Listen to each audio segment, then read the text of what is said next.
자, 지난 일주일 동안 잘 지내셨습니까? 주님의 이름으로 축복합니다. 자, 이제 수요일 성경 공부 시간이 되었습니다. 이제 오늘 여러분들과 함께 공부할 제목은 선교를 실천하는 교회라고 하는 제목으로 이제 여러분들과 함께 은혜를 나누고자 합니다. 자, 여러분, 모든 교회가 가져야 할 그런 그 본질은 선교입니다. 선교하는 교회가 되는 것, 이게 제일 중요하지요. 그러나 선교하는 교회가 교회의 본질이라고 하는 것을 모두 다 고백을 하고 또 알고 있다 이렇게 이야기를 하지만 실제로 선교를 실천하는 그런 그 교회는 많지가 않습니다. 이유가 어디에 있느냐 하면은 아직은 우리 교회가 준비가 덜 되었습니다. 우리는 사람도 부족하고요. 또 물질적으로도 여유가 좀 부족합니다. 그래서 조금 더 준비를 해야 되고 조금 더 기도를 해야 됩니다. 이렇게 생각들을 많이 합니다. 그러나 선교라고 하는 것은 여건이 좋아져서 하는 것은 결코 아니지요. 지금 당장 하지 않으면은 앞으로 더 좋은 그런 그 여건이 생긴다라고 하는 것을 장담할 수가 없습니다. 저는 이번 코로나 사태를 겪으면서 우리 전농교회에 대해서 아주 굉장히 큰 자부심을 갖습니다.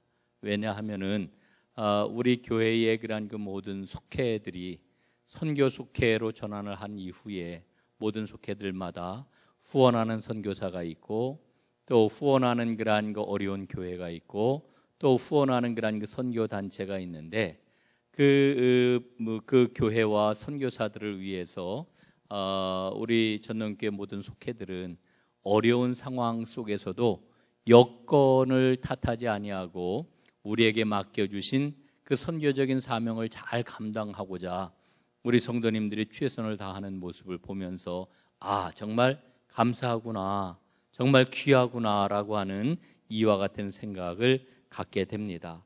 준비가 잘 되었던 혹은 준비가 덜 되었든 간에 우리가 선교하는 교회로서 혹은 선교하는 그런 삶을 살아가게 될 때에 우리는 하나님을 더 많이 경험을 하게 될 것입니다. 저는 우리 전농교회가 선교하는 그런 그 교회로 아주 분명하게 자리를 잡기를 소원합니다. 그래서 우리 성도님들의 그런 그 삶 자체가 바로 선교적 삶을 살아가는 그런 그 모습을 가졌으면 좋겠다 이렇게 생각을 하는 거지요. 미셔널 라이프 혹은 미셔너리 라이프라고 이렇게 표현할 수가 있을 텐데 이 선교적인 그런 그 삶을 살아가는 게 참 중요합니다. 저는 오늘 이제 성경 공부를 시작을 하면서 숫자를 한번 떠올려 봅니다. 70이라고 하는 숫자와 그 다음에 100이라고 하는 숫자와 그 다음에 200이라고 하는 숫자입니다. 제가 이 숫자를 이야기를 하니까 우리 목사님이 저 무슨 의미를 가지고 70과 100과 200을 이야기를 할까 여러분들께 궁금하실 텐데 이런 겁니다. 200이라고 하는 숫자는요, 앞으로 한국교회가 200주년을 맞게 될 때 과연 한국교회는 어떤 그런 그 믿음의 유산을 가지고 후손들에게 이야기를 할 것인가, 이런 그 준비를 해야 된다고 생각을 합니다. 이 100이라고 하는 숫자는요, 우리 전농교회가 이제 100주년이 되었을 때에 우리는 어떤 교회로 자리매김을 하고 있을까? 이걸 생각을 해야 된다라고 하는 거죠. 자, 여러분들은 아마 이 100이라고 하는 숫자와 200이라고 하는 숫자 설명을 들으면서 그것은 아주 굉장히 먼 후일의 이야기다 이런 생각이 드실지 모르겠습니다. 그러면 70이라고 하는 숫자는 어떤가요? 70이라고 하는 숫자는 바로 내일 모레 다가올 그런 그 숫자입니다. 우리 교회 창립 70주년이 되는 때이지요. 3년 후입니다. 여러분, 우리 교회는 그때 과연 어떠한 이야기를 가지고 어떠한 그런 그 믿음의 유산을 이제 물려주는 그런 그 교회인가를 이야기를 해야 될 터인데, 저는 적어도 우리 교회 창립 70주년이 되는 2023년에는 정말 하나님 앞에 선교하는 교회로 아주 명실상부한 모습을 갖기를 소원을 합니다. 여러분 함께 기도해 주시기를 바랍니다. 예수 그리스도의 그러한 그 지상 명령은 아무리 세월이 흘러도 바뀌지가 않는 거지요. 예수님께서 남기셨던 그러한 그 명령을 우리 한번 떠올려 보십시다. 마태복음 28장 19절 20절 말씀입니다. 여러분 함께 한 목소리로 좀 합독을 해보겠습니다. 시작. 그러므로 너희는 가서 모든 민족을 제자로 삼아 아버지와 아들과 성령의 이름으로 세례를 베풀고 내가 너희에게 분부한 모든 것을 가르쳐 지키게 하라. 볼지어다 내가 세상 끝날까지 너희와 항상 함께 있으리라. 아멘. 자, 여러분 이 말씀을 좀 다시 한번 보세요. 예? 이 말씀을 좀 뚜렷이 한번 보시기를 바랍니다. 자막 한번 띄워주시면 좋겠어요. 자, 여기 보면은요, 세 가지 명령이 나오지요. 첫 번째로는 모든 민족을 제자로 삼으라. 이렇게 말씀을 해요. 두 번째로는 세례를 베풀라. 이렇게 말씀을 해요. 그리고 세 번째로는 너희에게 분부한 모든 것을 가르쳐 지키게 하라. 가르치라. 이렇게 말씀을 하고 있는 거죠. 제자로 삼아라. 그 다음에 세례를 베풀어라. 가르쳐라. 이렇게 예수님께서 세 가지를 명령을 주고 계시는데, 그런데 사실은 핵심 단어는 가라 하는 명령입니다. 너희는 가라. 예? 여러분, 가라 이렇게 명령을 주고 계시는 거죠. 이 간다라고 하는 게 뭘까? 여러분, 우리가 아프리카로 다 가야 될까요? 우리가 동남아로 다 가야 될까요? 우리가 몽골로 다 가야 할까요? 아닙니다. 우리가 모두 다 한국을 떠나가지고 다 아프리카로 갈 수는 없는 노릇입니다. 그럼 이 간다라고 하는 말의 의미가 뭐겠습니까? 그것은 바로 미셔널 라이프, 미셔너리 라이프, 선교적인 삶을 사는 그러한 그 믿음이 있을 때에 우리는 예수님의 명령을 준행하는 자가 될 수가 있게 되는 거지요. 어느 누구도 예수님의 명령을 외면하거나 거부할 수가 없는 것입니다. 여러분, 사도 바울은 이런 고백을 하고 있습니다. 사도행전 20장 24절 말씀입니다. 내가 달려갈 길과 주 예수께 받은 사명 곧 하나님의 은혜의 복음을 증언하는 일을 마치려 하면은 나의 생명조차 조금도 귀한 것으로 여기지 아니하노라. 이렇게 고백을 해요. 자, 여러분, 바울이 뭐라고 이야기를 해요? 나의 생명조차도 조금도 귀하게 여기지를 않는다. 뭐를 빗대어서 이야기하는 겁니까? 주님께서 나에게 주신 사명, 복음을 증언하는 일은 나의 생명과도 바꿀 수가 없는 귀중한 일이다. 이렇게 이야기를 하고 있는 거지요. 바울의 이 고백을 들으면서 저는 그런 생각이 들어요. 세상에 생명보다 귀한 게 어디에 있을까? 그럼 우리가 흔히 그런 이야기 하지 않습니까? 다 살자고 하는 건데, 혹은 그게 조금 좀 앞서서, 그보다 앞서서 되는 이야기가 다 먹자고 하는 일인데, 이런 이야기 하지 않습니까?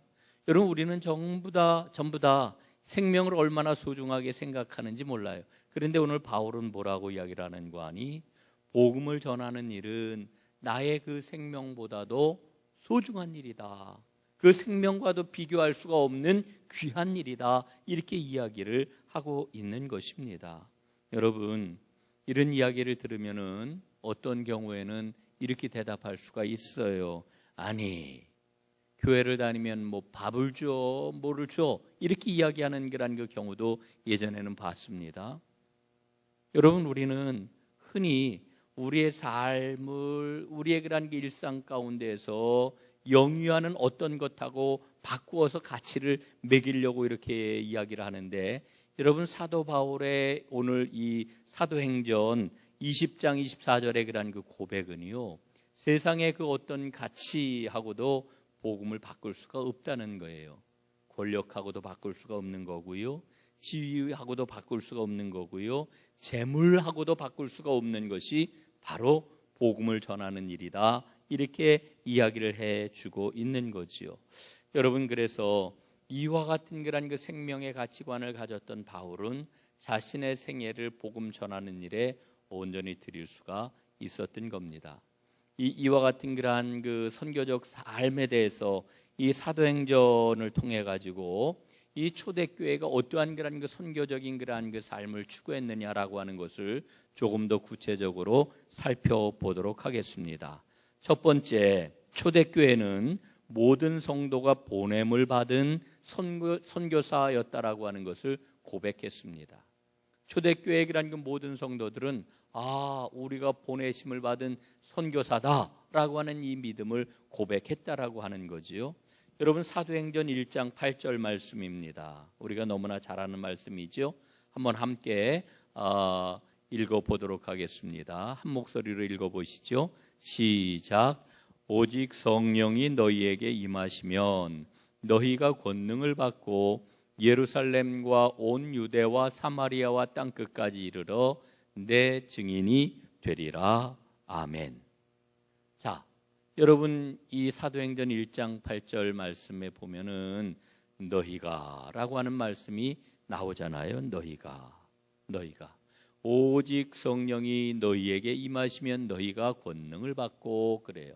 자, 여기에서 이 너희라고 하는 말을 한번 주목을 해 보십시다. 성령이 너희에게 임하시면 너희가 권능을 받고 이렇게 말씀을 하고 있는데, 여기에서 너희에게 혹은 너희가라고 말할 때에 이 너희라고 하는 것은 어떤 특별한 사람을 지칭하는 게 아니라고 하는 거예요. 이게 굉장히 중요한 겁니다.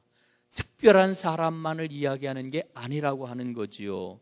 교회 안에 그 특별한 은사를 가진 어떤 사람 혹은 가르치는 사람, 이런 그 특별한 어떤 그러한 그 지위에 있는 그러한 그 사람을 가리키는 말이 아니라 초대교회 안에 있는 모든 사람들, 성도들을 가리키는 겁니다. 그래서 초대교회 구성원 전체를 향하여 이 말씀을 주고 있는 거죠. 이게 다른 말로 이야기를 하면은 초대교회의 모든 구성원들은, 모든 교인들은, 모든 성도들은 다 보내심을 받은 선교사라고 하는 이와 같은 고백이 교회 안에 가득했었다라고 하는 거지요. 그러니까 이 말씀을 통해서 우리가 깨닫는 바가 뭐예요? 교회가 이 땅에 존재하는 목적은 오직 한 가지, 선교하기 위해서이구나. 그리스도의 복음을 전하기 위해서 이 땅에 교회가 존재하는구나 라고 하는 사실을 우리가 발견을 하게 되는 거지요. 여러분, 제가 한번 퀴즈를 내볼게요. 베드로에게 자녀가 몇 명이나 있었습니까? 여러분 혹시 아세요? 잘 모르시겠죠? 여러분, 베드로의 자녀들이 어디에서 공부를 했을까요? 여러분 아세요? 잘 모르시죠? 여러분, 베드로가 집을 장만해가지고 몇 평짜리 집에서 살았을까요? 여러분 아세요? 모르실 거예요. 여러분, 성경은 베드로의 이와 같은 정보에 대해서는 전혀 일러주고 있지를 않아요. 어느 누구에 대해서도 그런 그 정보를 우리에게 일러주고 있지 않아요. 왜 그럴까요? 오늘 우리는 살아가면서 정말 소중하다고 생각하는 것들이 있잖아요. 우리 자녀들은 지금 어디에서 뭘 공부하고 있어? 어느 학교를 나왔어? 직장은 어디에 다녀? 우리의 집은 몇 평이야? 어디에 살아? 얼마나 이 일을 소중하게 생각을 해요. 여러분 만나면 그런 이야기 많이 하시잖아요. 여러분, 그런데 성경은 그런 것에 대해서는 전혀 이런 반구 어떤 정보도 주지를 않고 있어요. 그 까닭이 무엇입니까? 관심사가 아니었기 때문에 그래요. 초대교회 성도들의 관심사는 몇 평짜리 집에서 사느냐, 우리 아이들이 어디에서 공부하느냐, 이런 거에 관심이 있었던 게 아니거든요. 그들의 관심은 오로지 어떻게 하면은 복음을 전할 수 있을까? 어떻게 하면은 선교에 매진할 수 있을까? 우리는 하나님께 보내심을 받은 사람인데, 우리 주님께서 나를 보내셨는데 나는 그 보내심에 합당한 삶을 살아가고 있는가? 오로지 이게 제일 큰 관심사였다라고 하는 거지요. 그러므로 삶의 자리에서, 내가 살아가고 있는 그 삶의 자리에서 내가 복음을 전하고 선교를 실천하며 살아갈 수 있는 가장 합당한 그런 그 길을 찾기 위해서 성도들이 온통 마음을 모으고 살아갔다라고 하는 거지요. 그래서 초대교회 성도들은 어떤 그런 그 믿음을 가지고 살았다고요? 나는 주님께 보내심을 받은 선교사다라고 하는 이 고백을 가지고 살았다는 거예요. 두 번째로 초대교회는 예수 그리스도가 유일한 구원의 길임을 선포했습니다. 예수님만이 유일한 구원의 길이다. 여러분 말씀 한번 보십시다. 사도행전 4장 12절 말씀입니다. 사도행전 4장 12절. 자, 이 말씀도 우리 함께 한 목소리로 읽어보겠습니다. 시작.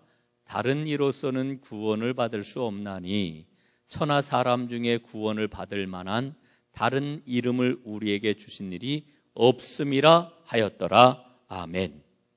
자, 여러분 이 말씀은요, 그 베드로하고 요한이 사내들인 공회에서 선포했던 그런 그 말씀이에요. 여러분 사내들인 공회가 어떤 자리인지 아시지요? 여러분 예수님이 어떻게 하셨어요? 그 유대 지도자들에 의해 가지고 십자가 처형을 당하셨잖아요. 예수님의 그런 그 복음에 대해서 아주 적대적인 그런 그 마음을 갖고 있던 사람들이 모여 있는 권력기관이 바로 사내들인이었다라고 하는 거죠. 그런데 거기에서 뭐라고 이야기를 하는 거 아니? 오직 예수님만이 유일한 구원의 길이다. 그의 이름 이외에는 구원받을 다른 길이 없다라고 하는 것을 지금 이야기를 해주고 있는 거예요. 선포하고 있는 거예요. 이건 정말 대단한 일이 아닐 수가 없습니다. 여러분 팀 켈러라고 하는 목사님이 쓴 글에 보면은요, 이 초대교회 그리스도인하고 그 로마 제국에서 살고 있던 그러한 그 이웃 사람하고 나누는 가상의 대화가 소개가 되고 있어요. 이런 이야기입니다. 그 그리스도인에게 이웃 사람이 물어요. 뭐라고 묻느냐 하면은, 아, 당신은 종교를 가지고 있군요. 종교 생활하는 건 참 좋은 거지요. 그런데 당신이 섬기는 그 신을 위한 신전이 어디에 있습니까? 성전이 어디에 있습니까? 이렇게 물어요. 그랬더니 그리스도인이 대답을 하죠. 아, 우리는 성전이 없어요. 예수님이 우리의 성전이십니다. 이렇게 대답을 해요. 그러니까 그 이웃이 또 뭐라고 묻는 거 아니? 그래요? 그럼 제사장들은 어디에서 예배를 드립니까? 아, 우린 제사장이 없어요. 예수님이 우리의 제사장이시거든요. 그랬더니 이웃이 또 물어요. 예수님이 제사장이라고요? 그러면은 어디에서 희생제물을 드리는 겁니까? 그랬더니 그리스도인이 대답을 하죠. 우리는 희생제물을 드리지 않습니다. 예수님이 우리의 희생제물이 되셨거든요. 그랬더니 이 이웃이 혼란에 빠진 거예요. 왜냐하면은 그가 알고 있는 종교에 대한 그런 그 상식을 전혀 설명해주고 있지 못하거든요. 그래서 이렇게 물어요. 그래요? 그러면 도대체 당신의 신앙은 뭘 얘기하는 겁니까? 여러분, 이 가상의 대화를 통해 가지고 우리가 발견하는 게 있어요. 그게 뭐냐면은 기독교 신앙은 모든 종교들이 갖고 있는 방식과 분명하게 다르다라고 하는 거지요. 여러분, 그래서 우리 기독교는 종교가 아니에요. 종교가 아닙니다. 우린 세상 사람들이 갖고 있는 그런 그 종교의 길을 걷고 있는 게 아니에요. 오늘 성경에서 일러주고 있는 것처럼, 구원을 받을 만한 다른 이름을 예수 외에 하나님께서는 우리에게 안 주셨거든요. 오직 예수님만이 나의 구원의 길입니다. 예수님을 통해서만 구원을 얻을 수 있습니다. 유일한 구원의 길, 예수님의 이름을 붙잡고 나아가는 신앙의 사람들이 바로 예수님을 따르는 사람들이라고 이야기를 할 수가 있는 거죠. 초대교회는 예수 그리스도가 유일한 구원의 길이라고 하는 것을 선포했어요. 그 다음에 세 번째로 우리가 살펴봐야 될 게 있습니다.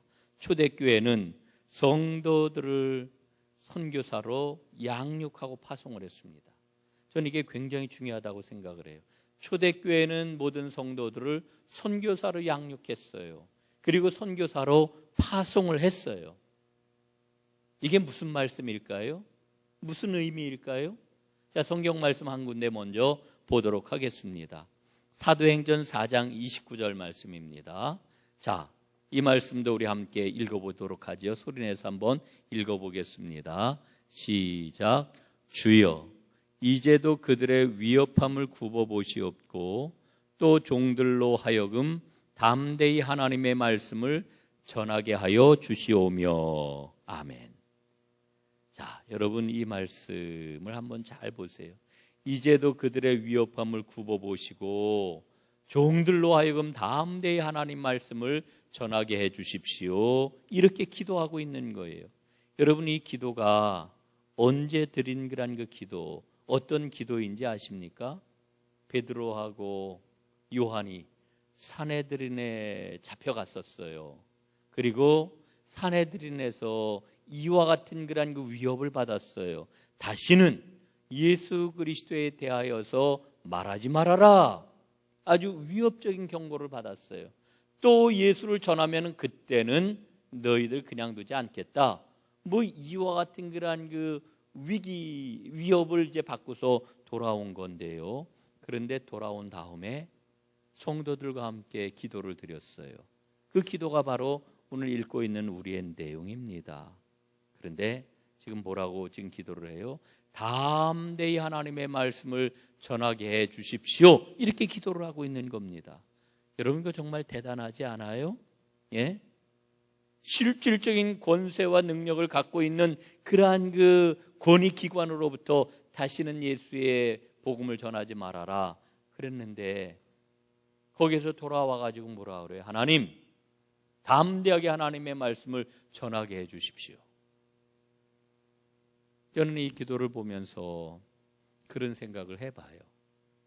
우리가 만약에 이와 같은 상황을 만나게 되었다라고 하면은 대부분 10중 8구는 그렇게 기도했을 것 같아요.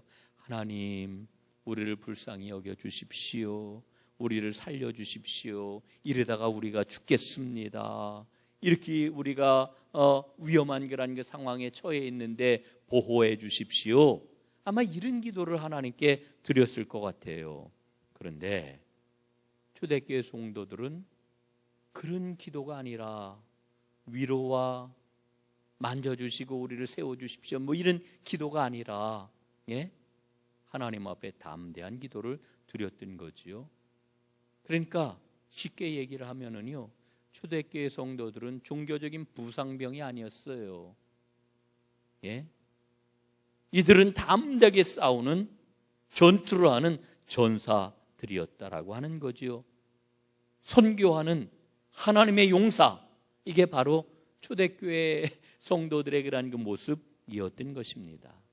오늘 저는 그런 믿음을 우리가 본받아야 된다고 생각합니다. 우리는 오늘날 너무 하나님 앞에 위로만을 받기를 원하고 있다는 생각이 들어요. 물론 우리의 삶을 돌아보면은 상처가 많지요. 어려움이 많지요. 사람들에게서 받는 상처, 물질 때문에 받는 상처, 여러분 그 문제가 풀리지 않아 가지고 생겨지는 그러한 그 어려움, 또 자녀들의 앞날에 대한 그러한 그 근심, 걱정, 뭐 얼마나 많은 그러한 그 문제들이 우리에게 있어요. 그래서 우리의 그러한 그 기도의 내용을 보게 될 것 같으면은 불쌍히 여겨주세요. 긍휼히 여겨주세요. 이 문제를 풀어주세요. 이 문제로부터 벗어나게 해주세요. 아마 이런 기도가 굉장히 대다수를 차지하는, 우리의 그런 그 기도의 그런 그 큰 비중을 차지하는 그런 내용이 아닐까, 이런 그 생각이 듭니다. 우리에겐 박탈감도 있지요. 그래서 우리의 입에서는 상처받았다라고 하는 말이 끊이지 않는 것 같아요. 하지만 우리의 믿음은 이제 좀 담대해져야 됩니다. 존 스토어트라고 하는 지난 시기에 아주 굉장히 큰 영향력을 발휘했던 그런 그 복음주의 그 목사님이 계신데, 이 존 스토어트는 성경에는 결국 두 동산 이야기로 모든 그러한 그 말씀이 귀결된다, 이런 유명한 이야기를 했어요. 성경 안에 두 동산이 나온다는 거죠. 그 두 동산 이야기로 모든 걸 설명할 수 있다는 그런 그 이야기죠. 여러분, 그 두 동산이 뭘까요? 하나는 에덴 동산이고 또 하나는 겟세마네 동산, 이렇게 이야기할 수 있어요. 여러분, 에덴 동산에서 누가 살았습니까? 아담과 하와가 살았지요. 그런 겟세마네 동산에서는 어떤 일이 있었습니까? 겟세마네 동산에서는 예수님께서 하나님께 기도하셨지 않았습니까? 이 두 동산 이야기라는 거예요, 성경은. 여러분, 이 에덴 동산에서 아담과 하와는 하나님의 뜻을 거절했고요, 자기의 뜻을 관철했어요. 그렇죠? 그런데 겟세마네 동산에서는 예수님께서 자기의 뜻을 거절하고 하나님의 뜻을 받아들이고 하나님의 뜻을 관철하셨어요. 그러니까 에덴 동산은 불순종의 동산이고요, 겟세마네 동산은 순종의 동산인 거예요. 그 결과가 어떻습니까?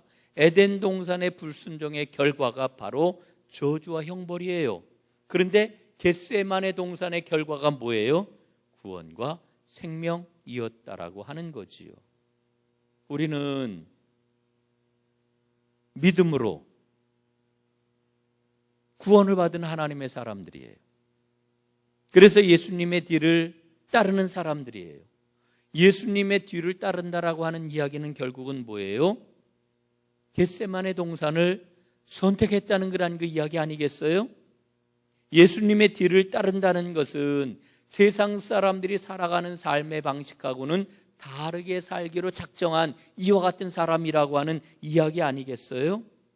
여러분, 우리가 세상과 다르게 살려고 그럴 때에 어려움이 많은 거 알아요. 우리 주님께서도 그걸 너무나 잘 알고 계셔요. 그래서 우리에게 성령을 주시는 거지요. 성령을 주시는 거지요. 여러분, 초대교회는 주님을 따르는 사람이라고 하는 분명한 자기 믿음의 의식이 있었어요. 그래서 그 주님의 뒤를 따를 때에는 때로는 어려움도 있고 방해도 있고 걸려 넘어질 수밖에 없는 그런 그 상황이 있지만 그 가운데서 쓰러져가지고 나 힘들고 어려워 이러는 데서 멈추지를 않고 그리스도의 용사로 담대하게 어려움 가운데서도 앞을 향해 나아가는 이런 믿음을 가졌던 것입니다. 여러분, 사실은 교회는요, 돌봄의 장소여야 된다고 많은 사람들이 생각하잖아요. 교회 안에 들어오면은 돌봄을 받고 그래서 위로를 누리고 그래서 거기에서 평안함을 누리는 그런 그 안식이 있어야 된다. 맞아요. 그러나 우리는 나 자신의 그런 그 안식과 돌봄에 머물러서는 안 되고 교회는 훈련하고 파송하는 곳이 되어가지고 더 많은 생명의 안식을 세상에 전하는 곳이 되어야 하는 거지요. 여러분, 그러므로 오늘 우리의 믿음은 돌봄의 자리에서 이제는 훈련과 파송의 자리로 걸음을 옮겨야 된다고 분명히 믿습니다. 자, 이제 네 번째, 초대교회는 본질적인 사명에 집중해야 된다라고 하는 것을 잘 아는 교회였습니다. 본질적인 사명에 충실했다라고 하는 거지요. 사도행전 6장 1절 말씀에 보면은 이런 말씀이 나와요. 헬라파 유대인들이 자기의 과부들이 매일의 구제에 빠짐으로 히브리파 사람들을 원망했더라 하는 그런 그 말씀이 나와요. 초대 예루살렘 교회가 굉장한 부흥을 했다는 것은 우리가 다 알고 있잖아요. 굉장히 부흥했어요. 엄청나게 부흥을 했는데, 그런데 이 부흥을 하면서 교회 안에 큰 갈등, 큰 시험거리가 생겼어요. 왜냐하면은 헬라파 사람들하고 히브리파 사람들 사이에 자꾸만 불평하고 원망하는 일이 생겨났단 말이에요. 왜냐하면은 교회 안에서 구제를 했는데 헬라파 사람들이 우리는 좀 박대를 하네, 히브리파 그 과부들만 더 잘 돌보내 이러면서 불평과 원망이 생겨나게 되었던 것입니다. 여러분, 헬라파 유대인이라고 하는 거는요, 유대인들이 그 이스라엘 땅에서 살지를 아니하고 이스라엘 바깥에서 살게 된 그러한 그 사람들, 그 헬라 제국에 흩어져서 살던 이와 같은 사람들을 우리는 헬라파 사람이라고 이야기를 하고요. 히브리파 사람들은 자기의 고향 땅, 자기가 태어난 곳, 이 이스라엘을 떠나지 않고 살아가는 사람들을 우리가 히브리파 사람들이라고 이렇게 이야기를 하지요. 그런데 헬라파 사람들이 보니까 우리가 지금 차별 대우를 받고 있다라고 하는 이와 같은 불평과 원망이 교회 안에 가득하게 되었다라고 하는 겁니다. 이건 굉장히 큰 문제였어요. 여러분, 교회 안에 정말 미처 생각하지 못했던 작은 것들로부터 막 문제가 불거지지 않습니까? 예루살렘 교회도 그랬던 겁니다. 그래서 이 문제를 어떻게 해결해야 될 것인가, 이게 아주 초미의 관심이었는데 사도들이 이 문제를 어떻게 해결을 해요? 이렇게 해결을 해요. 여러분, 6장 2절, 사도행전 6장 2절 말씀입니다. 12사도가 모든 제자를 불러 이르되, 여기서 제자라고 하는 것은 교인들을, 성도들을 말하는 겁니다. 12사도가 모든 제자를 불러 이르되, 우리가 하나님의 말씀을 제쳐놓고 접대를 일삼는 것이 마땅하지 아니하도다, 이렇게 이야기를 합니다. 여러분, 이 말씀을 우리가 잘 보아야 됩니다. 구제하는 거, 접대하는 거, 이거는 쓸데없는 일이다, 이거는 할 필요가 없다, 이런 이야기가 아닙니다. 이 말씀을 그렇게 읽어서는 안 돼요. 여기에서 강조점은 뭐냐면은 하나님의 말씀이 제일 중요하다는 거예요. 이게 중심이라고 하는 거예요. 이게 토대라고 하는 거예요. 그런데 이 토대를 제쳐놓고 다른 것들을 먼저 하게 될 때에, 다른 것을 더 중심적으로 놓고 이야기할 때에 문제가 풀리지 않는다라고 하는 이와 같은 이야기를 하고 있는 거지요.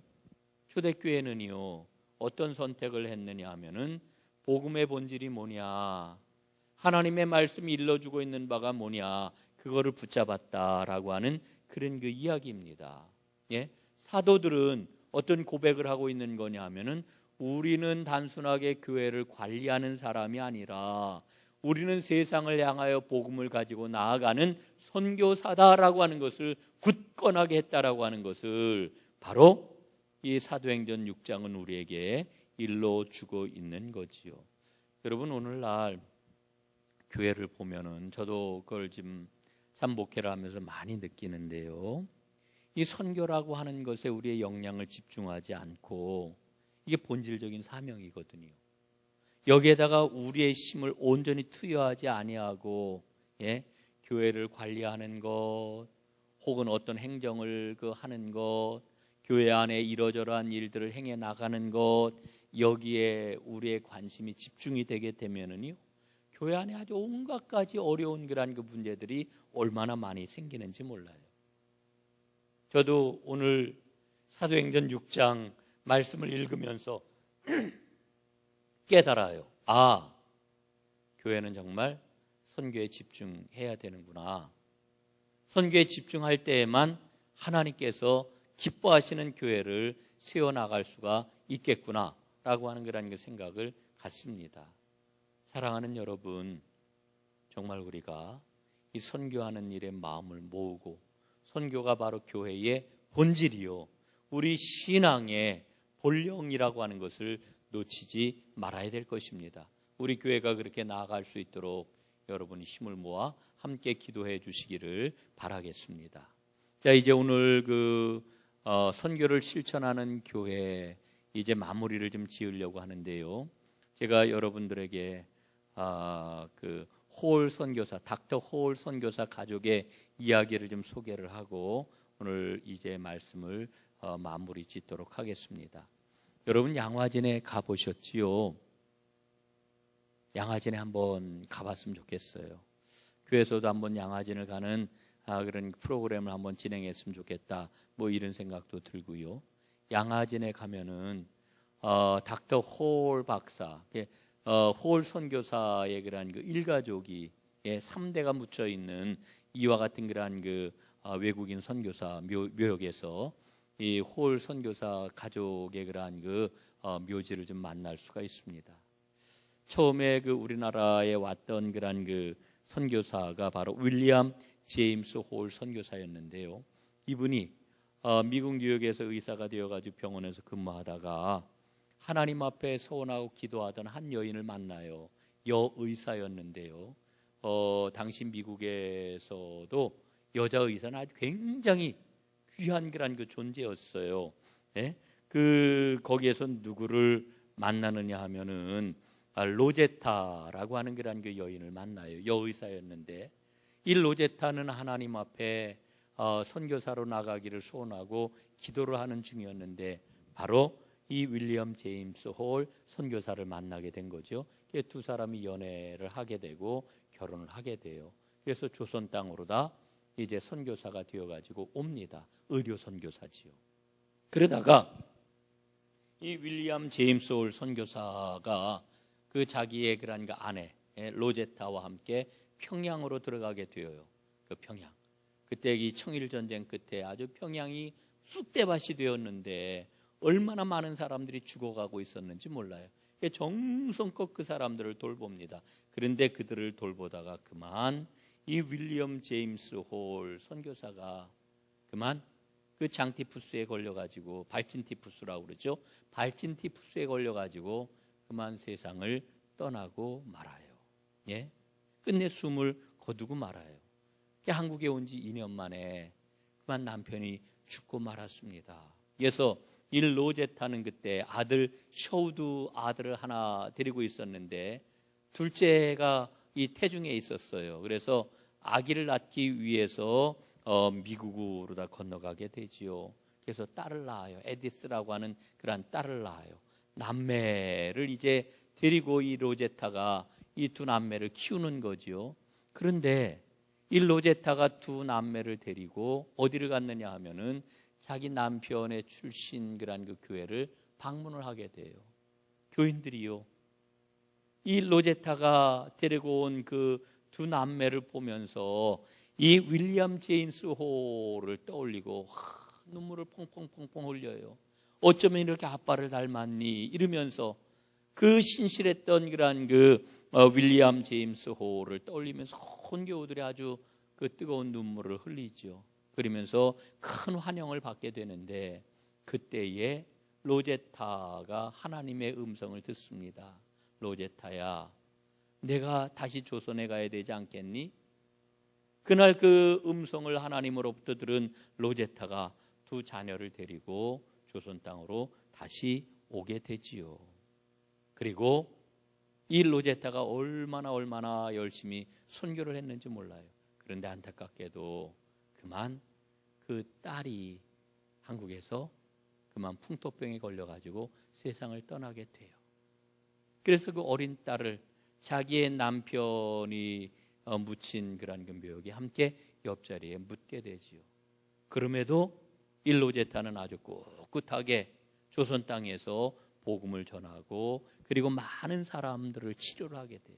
이 로제타의 그러한 그 선교를 통해 가지고 이제 생겨났던 그러한 그 병원이 여러분 잘 아시는 대로 동대문 교회 옆에 있던 이화대학, 이화여대 병원이 바로 이 로제타 선교사를 통해서 일어난 그러한 그 병원입니다. 그리고 지금 서울의 경성여자의학 전문학교를 설립하게 되는데 그게 지금 고려대학교 의과대학의 전신이 되었던 거죠. 그뿐만이 아닙니다. 인천의 간호대학하고 인천의 기독병원, 이게 모두 다 로제타가 세운 그러한 그 병원입니다. 43년 동안 조선 땅에서 한국에서 사역을 하다가 이제 그는 하나님 앞에 이제 그 부르심을 받고 세상을 떠나게 되지요. 이 로제타는 미국을 빛낸 200인의 여인 가운데 한 사람이 된 선정된 그와 같은 여인입니다. 자, 그의 아들이 있었다고 그랬잖아요. 그의 아들. 그런데 그의 아들도 그 아버지와 어머니의 그런 그 조선 사랑을 이어가지고 조선 땅에서 열심히 그가 선교를 했어요. 셔우드 홀인데, 그런데 이 셔우드 홀에게 어려움이 닥칩니다. 일제가 그를 강제 추방을 했던 거예요. 그래서 한국에서 쫓겨나요. 복음을 전하지를 못하고 쫓겨나게 되지요. 그러다가 그가 91살이 되었을 때에 그 광성고등학교를 세웠는데, 이분이 광성고등학교의 초청을 받아가지고 한국에 오게 돼요.